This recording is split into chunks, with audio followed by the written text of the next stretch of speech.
Hello my dear, welcome back to my channel. If it's your first time here, welcome. So I decided to stop by for a quick video just to share with you 3 decks that I'm going to send to my niece as a gift, right? She's a total beginner, she never worked with tarot or oracle. So these 3 are going to be her very first decks.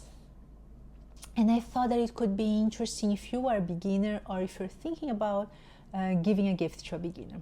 So I'd like to share these decks and why I decided to send them to her. So let's start with the tarot deck. I gave her 2 options and she chose this one, the Wandering Star Tarot by Kat Pierce.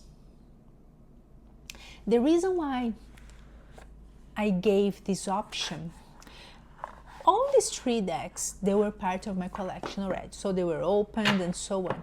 So the reason why I decided to show this deck and tell her, give as an option actually, was because of the keywords.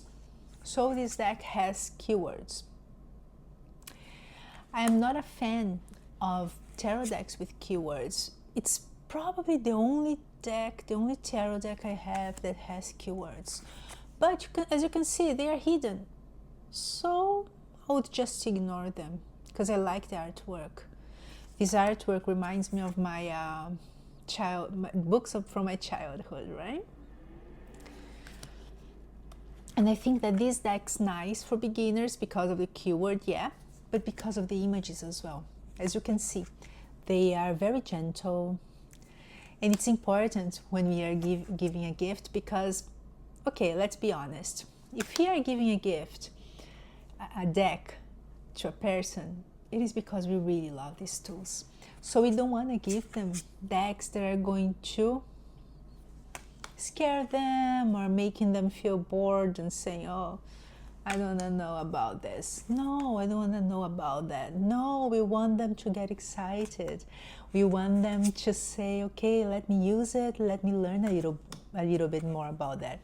So a deck with keywords, they're going to give them the opportunity to use the deck right away.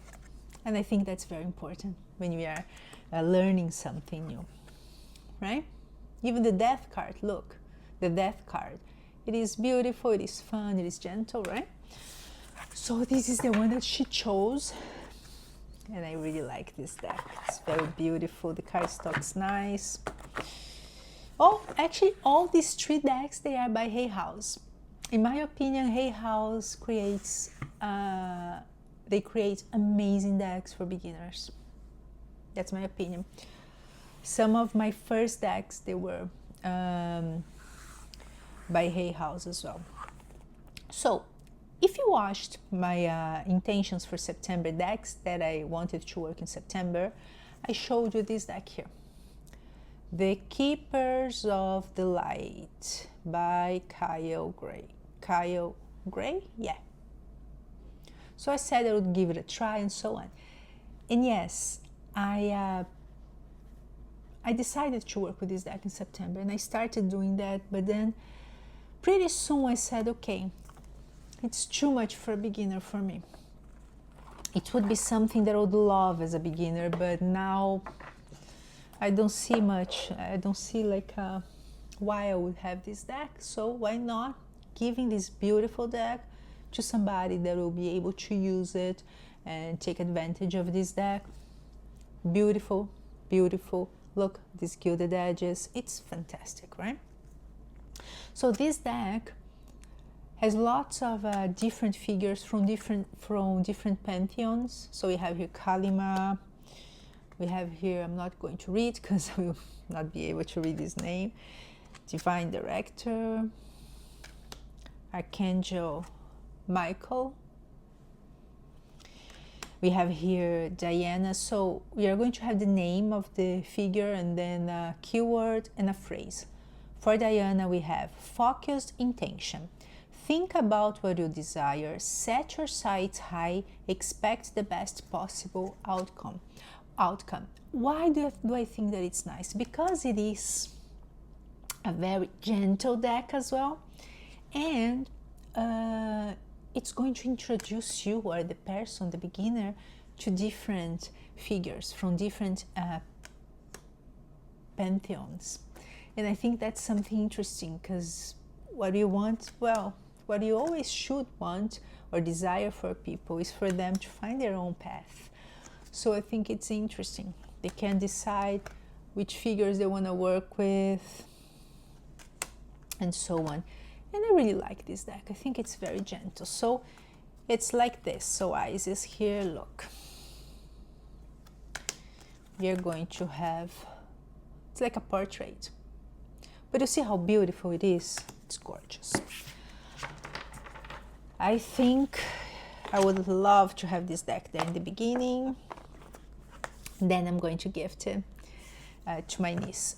The only one that she chose was the tarot, because I was thinking about sending only the tarot, but then I decided to send oracle decks as well. So this is a second oracle deck. The third one is a deck of affirmations. I think it's very nice for a beginner. The Universe Has Your Back by Gabrielle Bernstein and artwork by Michaela S. Ha. All of them are, I told you already, by Hay House. I don't even know if it is out of print, to be honest. And this deck's so beautiful. I think it's based on her deck, on her book. I don't have the books, but it's beautiful. And what is nice about this deck is that we have a different artwork every day. It's very uplifting, you know, it's something very positive, so I think it can be nice. And I don't know, think about it. The person can draw cards per day and display the card there. They can even take to work and display these cards there, right? So when I lean on the faith of the universe, peace becomes real, right? There's nothing sexier than my authentic truth. I always trust the direction of the universe and know I'm being guided. So I think it's uplifting, it's light, it's easy, and I think it's a great option. It's colorful. I think it's a great option for a beginner, especially to draw one card every day. You know, especially if sometimes a person that is going through a challenging time, maybe they need something to remind them, to uplift their soul. It can be interesting. So these are the three options, the decks that I'm going to send to my niece. I would like to ask you to drop in the comments down below, ooh, which decks would you choose to give to a beginner, right? Some of these, what you think about my options, but give us your suggestions as well. I think it's nice to know what you would give to a beginner, right? Thank you so much for watching, my dear. I'll see you in the next video. Lots of love. Bye.